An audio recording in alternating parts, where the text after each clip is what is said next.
A polêmica em Angola está em volta do Partido Liberal de Luís Castro, que foi aprovado pelo Tribunal Constitucional e que alguns dizem é um partido que foi legalizado para em 2027 criar a dispersão dos votos nas eleições de Angola. Vale também dizer que no Congo mais de 100 mulheres foram violadas e queimadas vivas durante um assalto, uma fuga de prisioneiros na RDC Congo. Mais de 4.000 prisioneiros fugiram da prisão e as mulheres foram violadas e queimadas vivas, diz aqui a ONU. Em Moçambique, o presidente Venâncio Mondlane quebrou relação com o partido Podemos, partido que o suportava. E em Portugal, vale dizer que o ministro da presidência disse que há muitos imigrantes em Portugal, mais do que se pretendia receber. Até que ponto essa informação pode afetar a política migratória de Portugal e também os jovens africanos que pretendem viajar para Portugal? Vale também dizer que o presidente da África do Sul, Cyril Ramaphosa, teve uma conversa com o bilionário Elon Musk, onde explicou-lhes a lei das terras na África do Sul. Vale também dizer que o presidente Donald Trump, mais uma vez, aqueceu o mundo com a ideia de transformar Gaza em uma riviera, em um lugar turístico. E as pessoas de Gaza devem ir para outros países. Trump, cada dia que surge, nos traz novidades. Antes de comentar aqui todos esses tópicos, quero te pedir, meu irmão, por favor, faz like neste vídeo, inscreva-te, verifica se estás inscrito, inscreva-te, faça like, partilha. Por favor, o teu like é o meu pagamento, o teu like é o meu combustível para voltar para cá todos os dias e continuar a gravar vídeos. Verifica se estás inscrito, ok? Não estás? Inscreva-te, é? Até aqui um sininho que é melhor você ativar para quando eu publicar um novo vídeo, você poder aqui ser notificado. Não te esqueças de provar, por favor, as gomas Deck Gomas. Estão aqui as melhores gomas do mundo, melhores gomas da África. São vendidas em Angola, em Portugal, toda parte do mundo. Claro, com a preferência em Portugal e Angola. Podes comprar em grandes quantidades, pequenas quantidades, pelo site, pelo Instagram, pelo WhatsApp, telefones. E não esqueças de dizer que estás a ligar a partir do canal Joaquim Kanumba, que merecerás um bom desconto. E tem mais, podes até comprar em grandes quantidades e revender, porque os preços da gomas são muito baixíssimos. Boa! A aprovação de um partido político pelo Tribunal Constitucional nunca devia ser um tema de debate, nunca devia ser polêmica em um país democrático como Angola. E no caso de Angola, podemos olhar aqui essas polêmicas por três razões. A primeira razão é porque, ponto, quem governa Angola é o MPLA e governa Angola durante muitos anos. Logo, alguns podem questionar aqui a longevidade, a durabilidade do MPLA no poder. Será que o MPLA está mesmo no poder porque está a ter bons resultados? Ou então porque está a alterar resultados, ou então porque há ignorância em Angola. Porque os partidos permanecem no poder por três motivos: bons resultados, alteração do resultado das eleições, ou porque há uma ignorância na população. A população não sabe o que é votar, o poder do voto, e não sabe que existem outros partidos, porque só conhecem um partido e um único presidente e vão votando no mesmo porque sentem-se conformados, confortáveis com o mesmo. A ignorância também é um dos fatores. Mas por causa de Angola, essa questão do Partido Liberal tornou-se mais polêmico de uma vez, porque em Angola há aqui três casos, né? A longevidade do MPLA, que é questionada por muitos, e depois a questão ligada do partido do senhor Dr. Abel Chifukuvuku, que demorou 4 anos, até foi 4 anos punido, muito tempo não foi legalizado, e até um senhor que tem uma certa idoneidade e tem peso na política angolana, portanto é um senhor que conhece os procedimentos para criar um partido, mas o seu partido depois foi legalizado e tanto que também surgiu a polêmica de que o senhor foi legalizado para poder amanhã também dispersar aqui votos. Ponto. Depois tem a polêmica também ligada ao partido do senhor Mbanza Hanza, quando o senhor criou o partido, foi acusado de pretender desviar os votos nas próximas eleições. Eu acho que um país democrático como o nosso, a legalização de um partido devia ser um ato mais normal possível. Em Angola devia se registrar pelo menos um partido a ser legalizado em cada 6 meses. Portanto, não devia ser polêmico. Logo, a aprovação de um partido é um ato normal, porque o país é democrático. Agora, se o senhor foi legalizado para em 2027 dispersar os votos, os angolanos saberão. Assim como os moçambicanos souberam que o partido do Podemos não pretendia levar o Venâncio Mondlane para... tinha outras intenções. Também em Angola, em 2027, os angolanos saberão quais são os partidos que realmente querem transformar Angola ou quais são os partidos que estão aí para servir um outro partido. Porque os partidos fantasmas sempre existiram e existem em quase muitos países. Okay? Não é um facto que é novo partidos fantasmas. Mas por caso de Angola, toda vez que virmos um partido a ser legalizado, e de um jovem inclusive, nós devemos até parabenizar esse jovem e ficarmos felizes, ok? Porque em Angola existem partidos muito enraizados no processo da colonização e também nas guerras. Quanto mais partidos novos surgirem, melhor para a nossa democracia. Já agora, parabéns aí ao senhor Castro, e você que também pensa em criar um partido, tenha coragem e crie, e claro, sirva Angola segundo as tuas crenças. Ponto. No Congo, mais de 100 mulheres foram violadas e mortas vivas, queimadas na prisão, depois de uma fuga na prisão de prisioneiros no Congo, na cidade de Goma. Este caso foi divulgado pela ONU, está agora a ser investigado, portanto, não se sabe qual foi a causa da invasão. Sabe-se que o M23 invadiu Goma, tem agora Goma, e houve um surto de prisioneiros, mais de 4 mil saíram. E alguns dizem que os presos foram violados pelos seus próprios colegas, que viam de outra ala. Outros dizem que foram violados por guardas prisionais. Outros dizem que foram violados pelos soldados do M23. Não se sabe ao certo quem violou e quem colocou fogo na prisão. A verdade é que houve fuga de mais de 4 mil presos e a prisão ardeu, queimou e queimou com mais de 100 mulheres dentro dela. Isso também aconteceu em Moçambique, quando prisioneiros de várias prisões foram soltos ou saíram, também não se sabe ao certo, e que depois muitos tornaram-se bandidos e que depois alguns também foram mortos pela polícia. Por que motivos? Não se sabe. A verdade é que este aqui poderá ser mais uma estratégia ligada aqui à perturbação da população, como aconteceu também em Moçambique.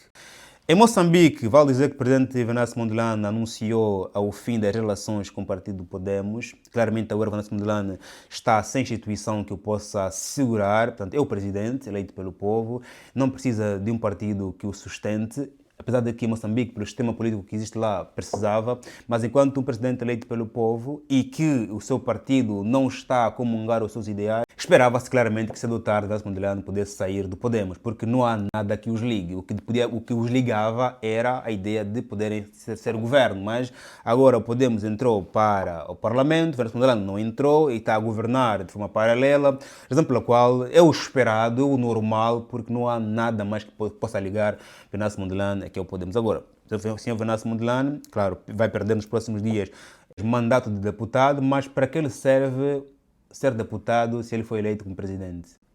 Nada, são aqui duas medidas: ou você entra como deputado e perde toda a luta que se fez, todos os seres humanos que foram mortos, todo o legado vai-se boca abaixo. Portanto, depois também és criticado, até se calhar morto pela população, porque vai ser tendo um traidor, porque os militantes do Podemos não sabem o que vai acontecer com os membros nos próximos dias, ok? Mas Venâncio Mondlane aqui, portanto, ele ao desligar-se do Podemos, não perde nada, muito pelo contrário, ganha muito mais, porque viu-se livre daqueles que aproveitaram-se mesmo para poderem chegar à Assembleia e depois o largaram. Ponto. Era o esperado e não há aqui muito mais por acrescentar. Só tardou sair essa carta, mas era assim o esperado, e não sairia se de facto o Podemos não tomasse assento, e junto podiam fazer a luta, que até teria muito mais impacto se o Podemos e a Renamo não tomassem assento no Parlamento. As suas lutas teriam muito mais impacto. No momento em que eles vão para o Parlamento, é claro que a luta do Venâncio Mondlane está isolada, ele sozinho e ele apenas com o povo. Ponto. Posso-me dizer aqui em Portugal que o ministro da Presidência disse que o número de imigrantes em Portugal terá uma revisão em alta muito significativa, defendendo um debate sobre a capacidade de resposta dos serviços públicos. O ministro só disse que o número está muito alto e precisamos debater o assunto. A questão dos imigrantes em Portugal era apenas tema da oposição, e em particular da direita, e em particular do Chega, que é um partido que é por muitos tido como sendo um partido da extrema-direita.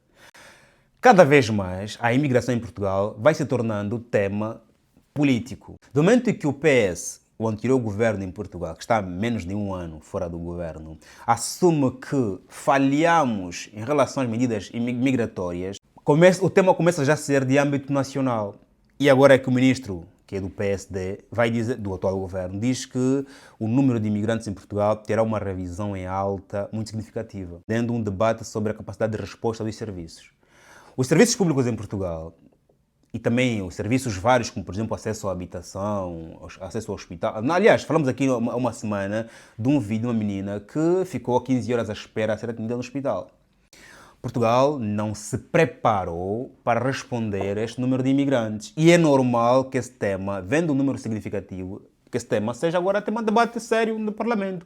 Agora, deixa de ser um tema só do Chega, só da direita, passa a ser um tema nacional.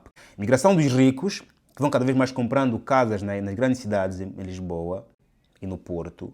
E a migração dos pobres, que vão cada vez mais ficando sem acesso aos serviços de saúde, alguns para a educação, também para ter uma escola, demora que demora, e outros por não terem quarto, têm que viver em um monte de um quarto, e aqueles que quiserem casa, fica mais difícil ainda. E quando encontram, é muito caro. E quando é muito caro, isso não é caro, a exigência dos senhorios é muito alta. Três arrendamento. A imigração torna-se em Portugal um tema de debate nacional.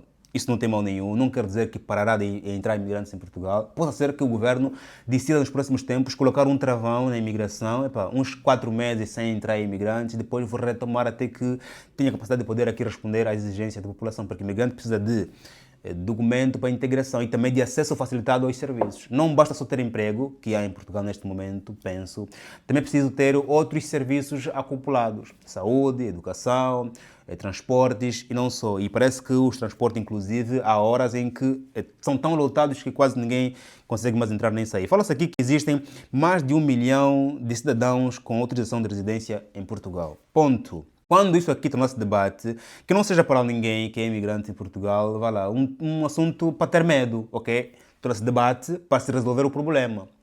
Os temas candentes no país devem ser debatidos para que se encontre solução. Soluções boas, soluções menos boas, soluções boas para os que já estão no país ou menos boas para os que hão de entrar no país. Logo, é que não assuste ninguém que de facto a migração se torne em Portugal um tema, ainda bem que se tornou tema, porque quer dizer que os mais velhos vão conversar para resolver o problema.